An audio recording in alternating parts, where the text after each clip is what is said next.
Hi everybody, Manucha here, and I am so excited. I am so excited. Whenever I complete a big project that I kind of had in the works for a while, I get really, really hyped up and excited, and this Haggadah is one of those. So I'm going to show it to you. I'm going to walk you through and let you know everything that I did and how I completed each of the pages inside.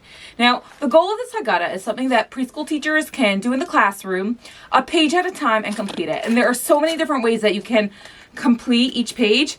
So to go with it, I did create like kind of a how-to book, sort of, not really a book, kind of like a how-to guide. I include this with a lot of my printables. Just each page, what you can do on it. And it does include some more ideas, more for some pages than for others, just because, you know, different pages have more openings for creativity than others. But this is, I did it in English at the time. At this moment, I did not yet do the Hebrew one. I just wanted to get it ready. But there will be one by the time you're seeing this that is also with Hebrew words. And that's so that you can choose which version you want, if you prefer it in Hebrew or in English. It's not actually English besides for the words that can be like more directly translated, like plague, splitting sea. Otherwise, it's just transliterated, yachat. So yeah, the goal is each page should be a project, and I'll walk you through what I did and throw out some more ideas as I walk through it. Enjoy! All right, so we're going to start with printing it. So I highly recommend printing your entire thing on cardstock. I did it on paper. My printer isn't really working so well, my main printer. So I used the printer that doesn't work well. So therefore, I trimmed each page down a little bit and backed it on a sturdy cardstock, which looks great. The colors it adds, it's great. If you do construction paper, you might not even need to trim it down because construction paper tends to be bigger. It could be, well, I'm not sure. I haven't tried it. But I just used a sturdy cardstock pad to back each page, and that way I was also able to do it back to back nicely. The templates also don't need to be printed on cardstock because some of them you will be using as is. You can trace those on cardstock. You can do some and some. You can choose your page number. You can take notes in advance or split up the PDF yourself based on what you want to print on cardstock versus paper if you are trying to conserve your cardstock. However, none of these will not work on paper, and a lot of them you will want cardstock. Therefore, I do recommend that you just print the whole shebang on cardstock. So let's talk about the cover. Now, I'm going to give you a few rules of the template. One rule is that stronger lines, generally speaking, these lines are not cut. The thin lines and the thicker lines are cut. So you'll see that pattern throughout the template, and dashed lines are folded, as you'll see soon. So it's a pretty straightforward rule across the board. That way you know how to follow it. Now, let's start with the cover. So I used the Seder plate just because it's a good visual. Now, do not use this as a guide. The story behind the Seder plate was that I made separate circles, having in mind that they will be attached with Velcro dots. These little coins that are so easy to use, and I love them, and you'll see I use them a lot. But I plan to do that for the cover too, to sort of have them that the kids can arrange them and practice the order, or just have fun with it and have an engaging thing to do on the cover. However, I commissioned my 4-year-old daughter to color this, as you can see, and she right away just pulled out the scissors. She went and got scissors on her own, went and got a glue stick on her own, and just glued them all wherever she wanted to. So I kind of like that because most of this Haggadah I assembled, and since she is the target age range for this, I was happy that there was something that she just kind of did on her own. And I definitely recommend that even if you're doing this in a classroom, if you have a student who wants to do it that way, go ahead, let them. It's great. She had more to do. She got scissors practice out of it. So the cover itself is not as interactive as I had in mind. Now, also, you'll see that throughout the Haggadah, in most places I didn't provide the images. My goal was to have the kids draw it or you do a project, because if they're actually doing it, then they learn, and then you could do it according to the kids' ages. If you have a first or second grader, you may want them to write what's there in the spot. But if you have a preschooler, they can draw it. And it doesn't have to look like the real deal. You know how preschoolers draw. So that was my goal with the cover. I did include it over here on this particular one, just because it was the first one I did before I decided not to anymore. And instead of taking it off, I was like, you know, people who want to do it individually can duplicate the cover and just use those plain circles. It's nothing different as the template. So that's just idea number one. Okay, so now let's turn the page. And here we have Kaddish. Now, the idea behind Kaddish is that kids can use this throughout the Seder to mark which cup they're up to. Now, I cut this from cardstock. This is just one way you can do silver things. You'll see in different places I did different things for silver. Here I used silver paint. So I traced it and cut it from cardstock. The way you'd want to do this with a preschooler is obviously to go ahead and outline it for them on this paper and let them cut it, maybe start that or do that for them, the inside. And this was very simple, just 2 slits. You'll probably want to do that for them. And this is a page you want to back regardless of how you do the Haggadah. It's just easier when you have like a strip like this loose to have it on a backing. So definitely do that.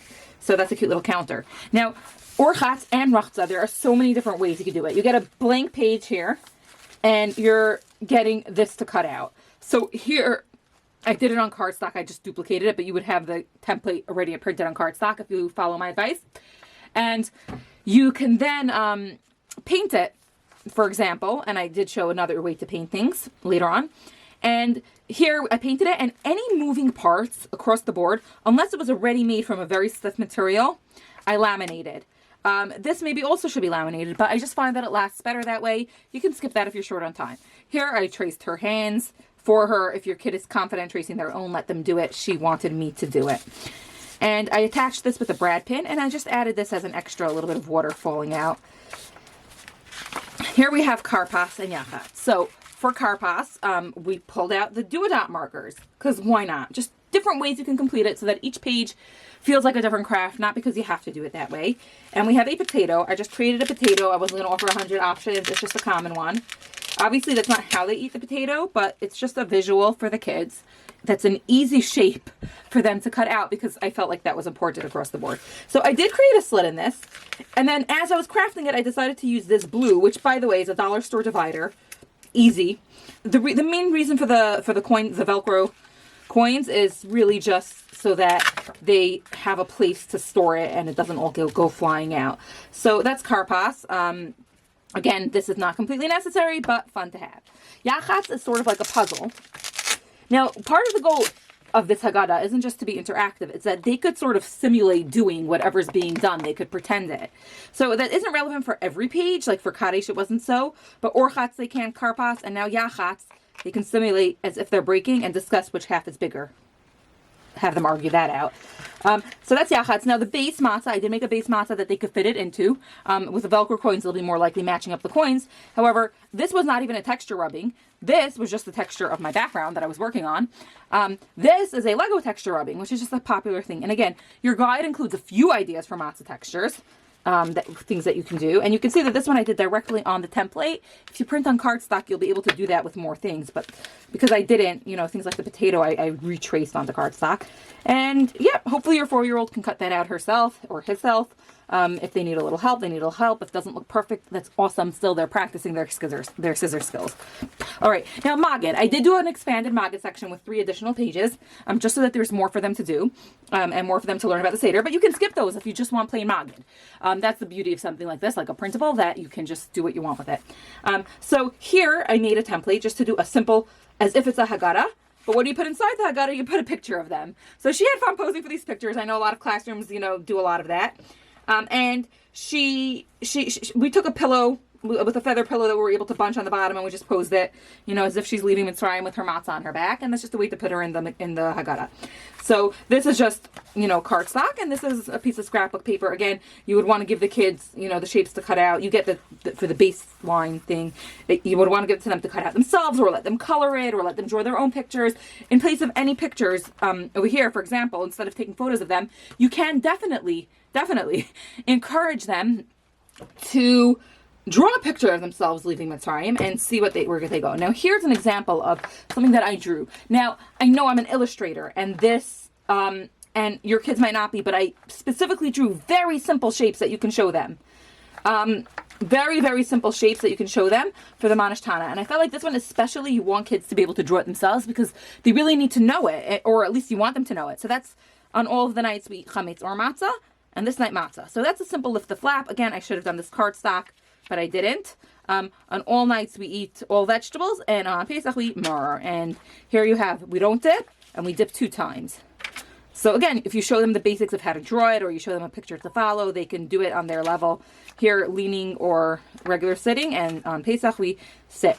Now, here's another example. This was the first page really where it came up, where I felt like for older children, you may want to cut out the actual Manish Tana, which is not something I provide with this, because honestly, it would just, the time required to start formatting 100 different options for different pages. The price of this would end up being prohibitive, and already I needed to charge more for it than I kind of wanted to. So I decided to, you know, stop somewhere. So here you have, you can do that. You can do mini crafts for these. Each one of these can be its own standalone crafts, and that's what I did for the mock oat for the 10 plagues.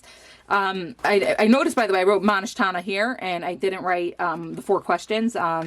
That's how the template is now. If anybody feels like they need a correction, I'm always happy to like issue a correction. So just let me know. I feel like most people don't really care, so I'm not gonna deblay this whole project. So here you have the 10 plagues. Now here, this is an example of where I did each one as a mini project.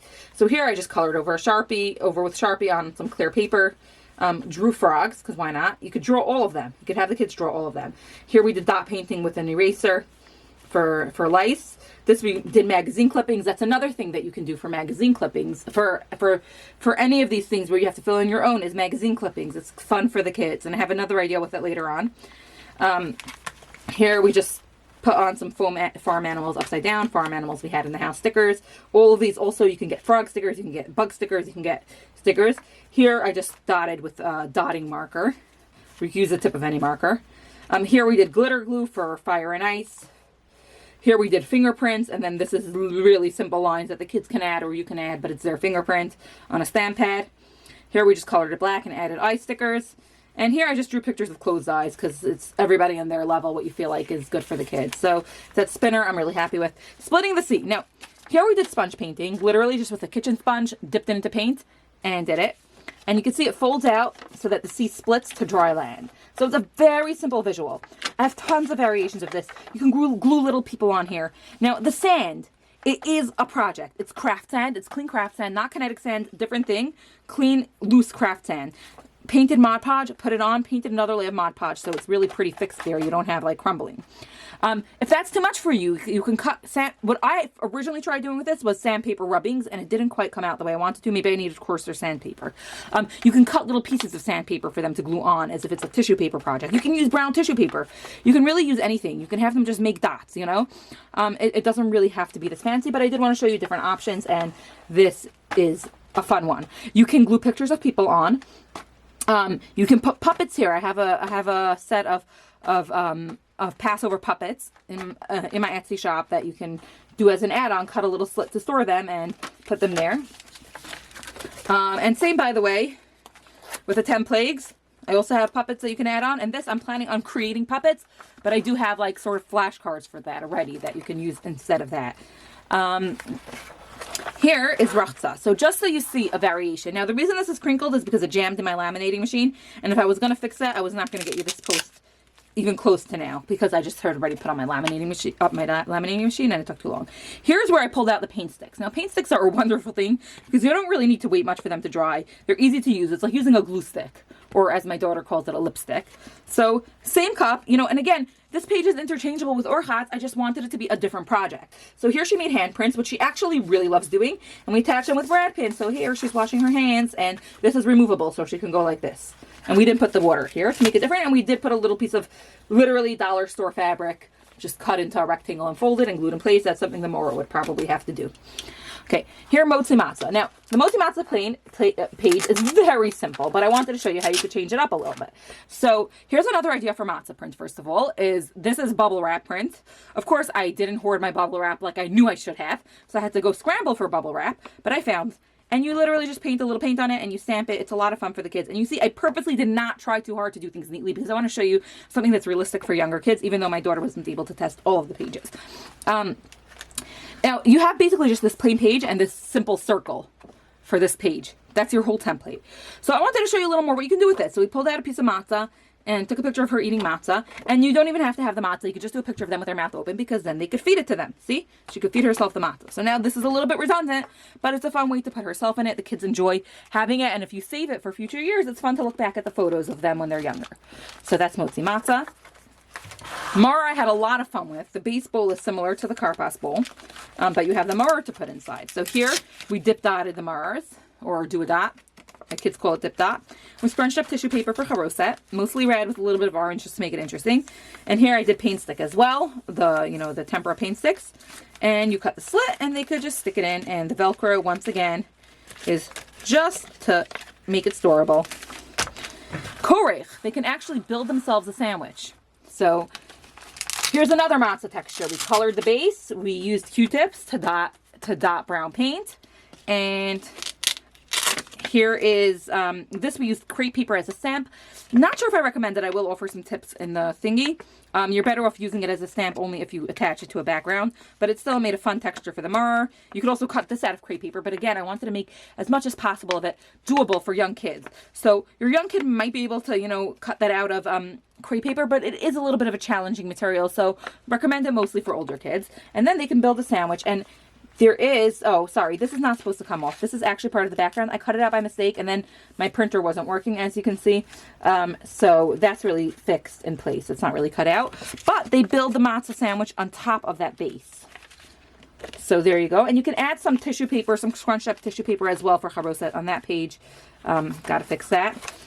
Okay, Shulchan Aruch is one of my favorite. It's actually a very simple shape for the kids to cut out. It's not hard. This is the shape that they're cutting out, and they're folding on the dotted lines. I added the doily for interest. I just traced that and added it for interest. You don't need to do that. If you do it, pre-cut it for the kids. Now, one idea I had for here, but which I didn't do, but again, because I was doing this and, you know, and I needed to get it out to you, it's not a must. But basically my suggestion was that you have kids bring in clippings of a bunch of different kinds of foods, just from local circulars. And then they sort it, which foods are allowed on Pesach and which ones aren't. So chametz and kosher for Pesach foods. And it doesn't have to actually have the certification, but they have to be able to tell you if it's a bread or a cookie. And then you glue the ones that are kosher for Pesach on the table. Or you could put a little place setting there, whatever you prefer. But I thought that was a cute extension of that. That's very educational. And that is one of my favorite because they could then pop it up and pretend like they're eating by the table. And it's okay that the legs stick out, but if you really don't want them to, you could always fold this down underneath like that. See? So we could do that for now. Now, tzafon is a little afikoman pouch. Again, I provided the template. They could instead color this. You could cut this from felt, and for older kids, they could stitch a quick stitch around the border. That way it's more of a craft. And I wanted to show them. Now, you could do a separate piece of matzah for this. You could just use the same template as I gave you for yachats. But I'd much rather them learn that what they're hiding is half the matzah from yachats. So there, they can stick it in and hide it. I fixed this down. I don't really know why I made that decision because that was not my original plan. I would recommend making it removable also with Velcro coins. That way they can actually go and hide it for fun. So we're going to put that back because I'm filming the reel right after and I need that to be in place. So let's do that. All right, now the next three parts of the Seder are parts that kids tend to participate in a little bit less. And they're also, you could say, a little bit less kid-friendly. So I did think a little bit out of the box with those and didn't necessarily do what you might expect. I'll tell you some more ideas specifically based on what my own kids have come home with from school. So just like to give credit. Ooh, I didn't fully connect that. Based on some ideas my kids have come home from school. So here, Barech is where you say the grace after the meal. So what I did was opening the door for Eliyahu Hanavi, for Elijah the prophet. And there's my daughter. And we're opening the door. And I took a picture of her just waving. And again, that's another place to put in a picture. You get a template for the background of the page as well. This is the page itself. Again, cardstock is much better. You get a template for the page itself and the background that goes behind it, where to place the picture. So this is a regular 4x6 photo and we put it there. And I did glue a button on as you could do a bead as well as a doorknob because why not make it more fun? So that's Baruch. One thing my kids came home from school with once was attached with a Velcro coin. Just literally a mini bencher like the Birkon, the thing that they say the grace out of, but on their level. But even though they can't read, they were like so proud to have it. So that's a cute idea as well. Now, Hallel also. Hallel is where we sing praise. It's a bunch of songs. And so one of my kids came home with literally like a songbook there. All the songs that they learned, which is a cute idea, but it's not actually what the family's doing by Hallel. So I thought to put something engaging, we'll make these musical notes and they can place the coins there and they can count to 6. You can add numbers to it if you want. I left it blank. You can store them somewhere else, you know, or you can add it. But I thought it was cute to just have them sort of like finish off the musical notes as an activity. So that's that. And also, like, if you're going to do the songs that you learn, which honestly I think might even be a better idea, but I'm not going to provide that to you because I don't know which song. So if you're going to send a songbook, you can totally just glue that there. Cut this off, glue this onto the background of the page you prepare with the songs, and and photocopy that assembled as is. So that's how you would use it with assembly. Now, Nirtza is one of my favorites. It's Next Year in Jerusalem. It's really a bunch of songs that you sing, but it starts off with Next Year in Jerusalem. So I gave you the outline of this wall, and I did it with tissue paper in different shades of brown / gold. Crumpled some up for leaves. Simple thing for young kids to do. It won't look this neat, but it'll look cute. And here is where you ask your kid to bring in a photo of the family. Again, there's a template. It's a little smaller than 4x6. I think I did 3x5. You could print it that way, or you could trim it to size. I would recommend one where everybody's sort of the same height. You want a portrait style image, and this is what I found easily. And so yeah, there you put a family photo. And here's the back page. And one idea I had for here was to make a square, like a rectangular sponge stamp and do it, but I didn't really have that kind of sponge that I was willing to cut up. I'm like a little short on it, and I wasn't going to wait till I got back to the Dollar Tree to do this. So that is that. I hope you enjoy. Definitely comment if you have any further ideas for this. And you can also watch the full assembly video as well. Check my profile for that and enjoy. Happy Pesach.